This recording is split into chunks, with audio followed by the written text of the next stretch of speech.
Hello everybody, 9th class mathematics में आपका स्वागत है।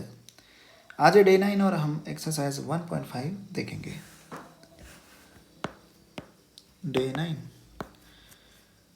तो 1.5 का बेसिक्स हमने पिछली वीडियो में देख लिया था, ठीक है। तो आज हम इसके क्वेश्चंस देखेंगे।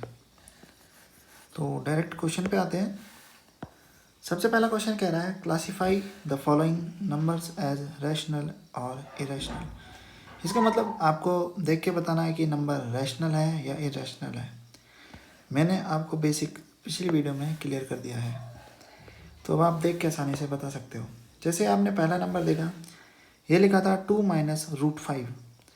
मैंने आपको क्या बताया है कि अगर आप किसी भी इरेशनल नंबर से कोई भी रैशनल नंबर में प्लस माइनस मल्टीप्लाई और डिवाइड करते हो तो आपको इरेशनल नंबर ही मिलेगा।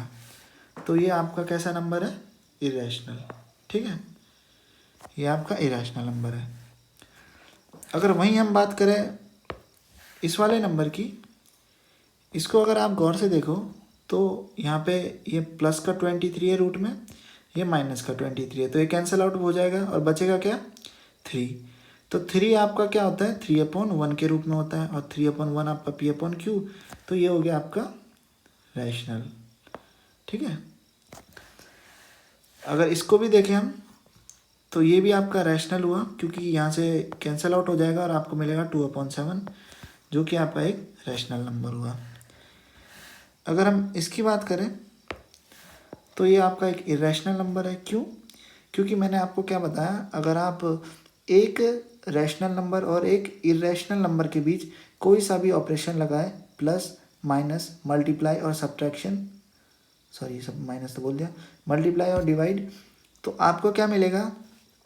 एक इरेशनल नंबर। तो ये आपका एक इरेशनल नंबर है, ठीक है।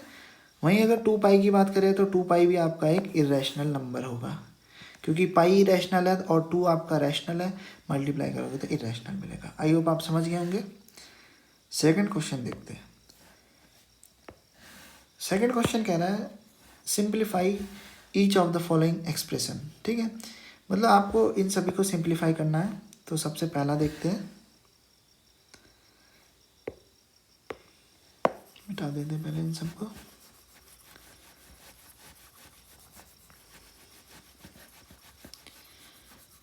ठीक है, अब पहला कैसे होगा? पहला है आपका ये वाला, इसे मिटा दो वही, ये देखो पहला आपका 3+√3 2+√2। आपको इसकी मल्टीप्लाई इससे करनी है, इसकी मल्टीप्लाई इससे करनी है, बीच में जो साइन है वो बीच में रख देना, मतलब 3×2 + 3×√2। फिर ये वाला साइन प्लस का इधर आ जाएगा और इसकी मल्टीप्लाई इससे हो जाएगी तो 2√3, फिर इसकी मल्टीप्लाई इससे हो जाएगी तो प्लस का साइन है बीच में, √2√3 आपस में मल्टीप्लाई। तो जब आप इसे सॉल्व करोगे मिलेगा आपको 6 3√2 + 2√3 प्लस रूट में 6, क्योंकि आपको पता है रूट में 2 मल्टीप्लाई रूट में 3 आपका रूट में 6 होता है। तो ये आपने सिंप्लीफाई कर दिया इसे। तो ये था आपका पहला। अब दूसरा देखते हैं, दूसरा कैसे होगा। दूसरा भी सेम तरीके से ही होगा, कोई दिक्कत तो होने की नहीं इसमें, ठीक है। दूसरा भी आपका सेम तरीके से होगा।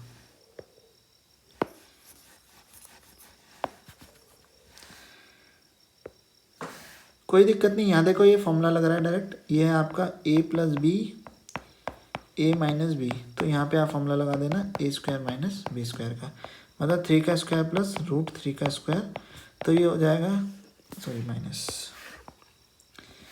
ये आ जाएगा आपका माइनस में, ठीक है। तो ये आ जाएगा 9 - 3 = 6, ये आपका आंसर हो जाएगा इसका। आई होप आप समझ गए होंगे इसे भी। अगर हम नेक्स्ट की बात करें अब, तो नेक्स्ट है आपका सिंपल है, a + b का होल स्क्वायर दे रखा है, आपको निकालना है, तो आपको पता होना चाहिए। ये देख रहे हो, ये है आपका √5 + √2 का होल स्क्वायर। तो a + b का होल स्क्वायर आपका होता है a² + b² + 2ab। जब आप इसे लगा दोगे इस फॉर्मूले को इसमें, तो आपको आंसर मिल जाएगा। जब आप इस फॉर्मूले को लगाओगे तो आपको मिलेगा ए की जगह √5 है तो √5 का होल स्क्वायर प्लस √2 का whole square plus 2 multiply by √5 multiply √2। तो ये हो जाएगा आपका 5 प्लस 2 प्लस 2 √10। तो ये हो जाएगा आपका 7 प्लस 2 √10। आई होप आप समझ गए होंगे, आसान था, कोई दिक्कत की बात नहीं थी। ठीक है, तो अब नेक्स्ट देखते हैं। नेक्स्ट वाला है, आप देख सकते हो इसे a माइनस बी और a प्लस बी, मतलब a square minus B square. तो ये हो जाएगा 5 माइनस 3 इज इक्वल टू 2। तो ये आपका आंसर हो जाएगा। आई होप आप समझ गए होंगे। अब नेक्स्ट क्वेश्चन देखते हैं। अरे कहाँ पहुँच गई, आ जाओ कहाँ आ गए हम आ गए हैं इधर। तो इसे मिटा दे पहले। ठीक है, तो क्वेश्चन नंबर 3 देखते हैं। आई होप आप समझ गए होंगे क्वेश्चन। अगर कोई डाउट रह जाता है तब भी आपको टेलीग्राम पे पूछ लेना। ठीक है, मुझे लगता नहीं कोई डाउट रहेगा।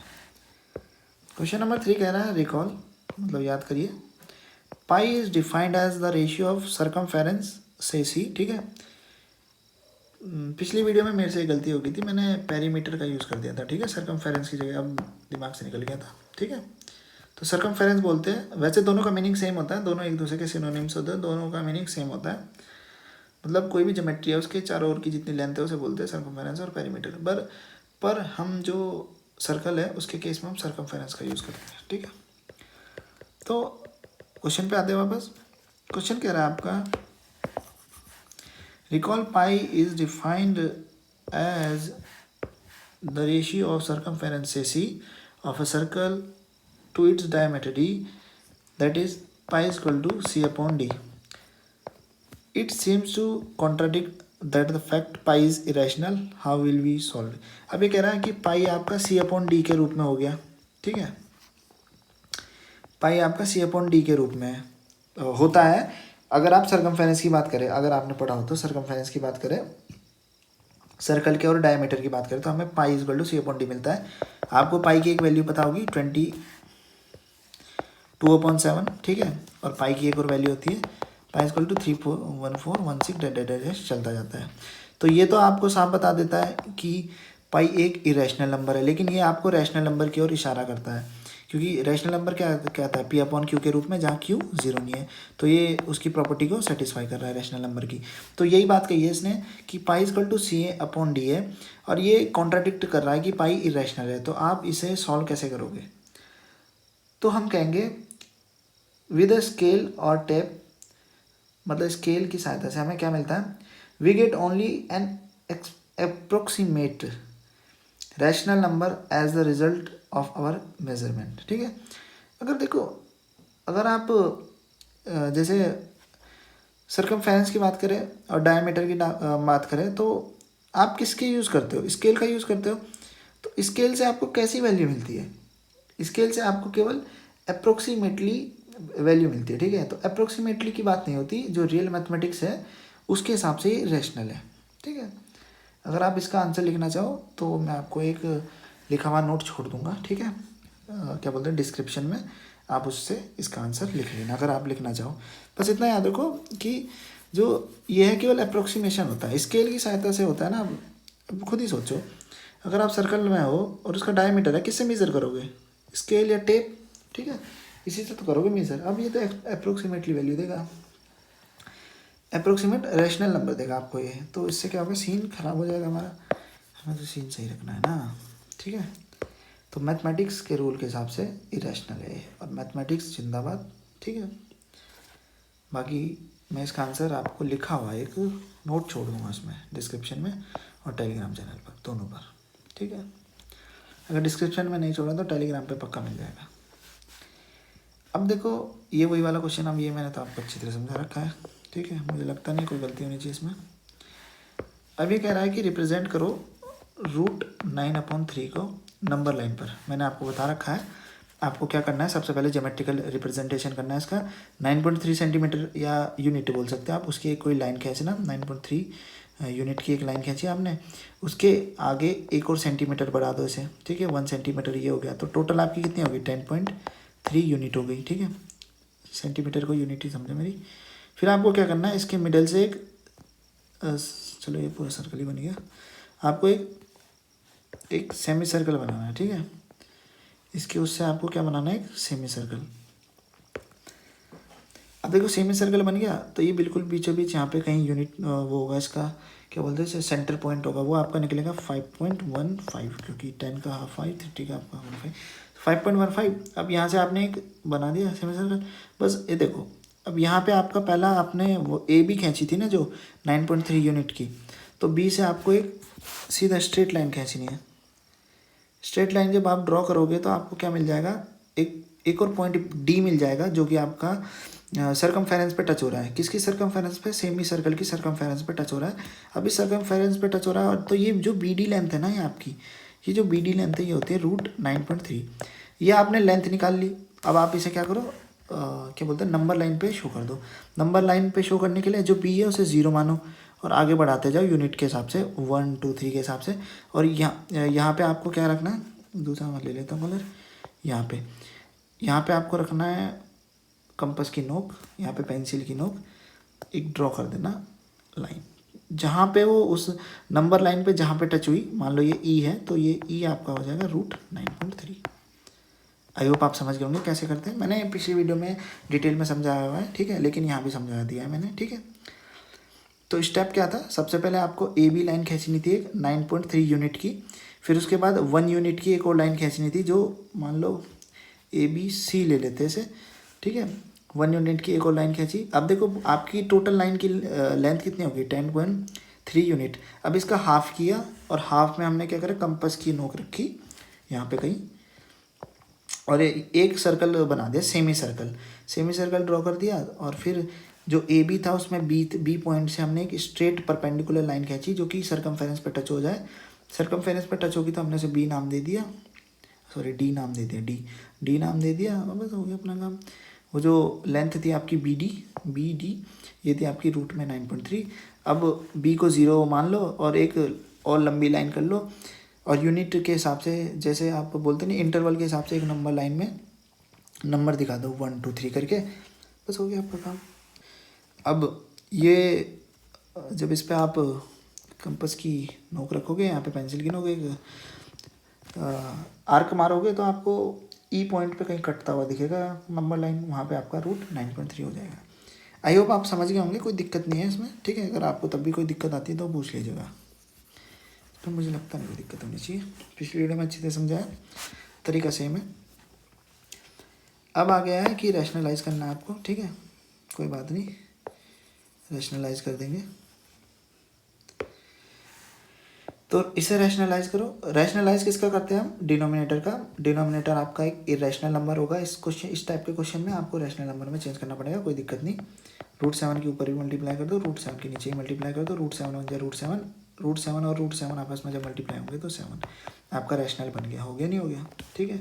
केवल डिनोमिनेटर को रैशनल कर रहे हैं हम, पूरे नंबर को नहीं कर रहे हैं, ठीक है। अब इसे करना है, मैंने आपको ट्रिक बताई थी जब एग्जाम्पल पढ़ रहे थे हम। √7 प्लस रूट इसे कर दो, √7 प्लस √6 से मल्टीप्लाई कर दो, ठीक है। तो ये हो जाएगा आपका √7 प्लस √6, और ये देखो a माइनस बी और a प्लस बी, मतलब a² माइनस b², तो ये हो जाएगा √7 प्लस √6 अपॉन में 1, ठीक है। या 1 भी नहीं लिखो तो कोई दिक्कत नहीं होगी। अब इसे करना है, कोई दिक्कत नहीं। 1/√5 प्लस √2 है, तो मल्टीप्लाई कर दो √5 माइनस √2 से। जब आप मल्टीप्लाई करोगे √5 माइनस √2 से, तो कोई दिक्कत नहीं होगी।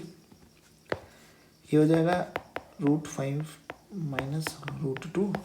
अब ये क्या दिख रहा है आपको, a प्लस बी और a माइनस बी, इसका मतलब a² माइनस b²। और अभी मैंने पिछली वीडियो में आपको बताया था कि रूट का स्क्वायर से रूट कैंसिल हो जाएगा, तो बचेगा 5 माइनस 2, तो ये हो जाएगा √5 माइनस √2/3। ऐसे ही क्वेश्चन नंबर 4 आप कर लोगे, कोई दिक्कत नहीं होगी इसमें भी, ठीक है।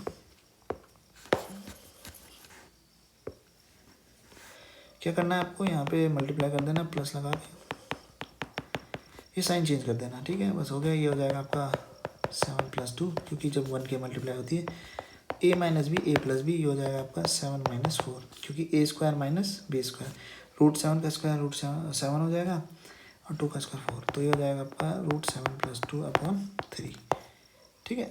आई होप आप समझ गए होंगे सारी वीडियो। और आपको ये क्वेश्चन अच्छी तरह समझ आ गए होंगे। अगर कोई दिक्कत हो जाती है आपको, तब भी कोई डाउट रह जाता है, कोई भी मन में आपके व्यथा रह जाती है, तो भाई पूछ लिया कीजिए टेलीग्राम पर, ठीक है। टेलीग्राम पे फटाफट जवाब दिया जाएगा, ठीक है। चैट बॉक्स में पूछना है आपको। आई होप आप समझ होंगे। आई होप आपको आज के सारे क्वेश्चन समझ आए होंगे, ठीक है। तो ये थी आपकी एक्सरसाइज 1.5। जो नेक्स्ट डे है, आज डे 9 था, नेक्स्ट डे 10 में हम क्या करेंगे, laws of exponent for real numbers, ठीक है, इसके बारे में डिस्कशन करेंगे। तो वीडियो देखने का धन्यवाद, मिलते हैं अगली वीडियो में।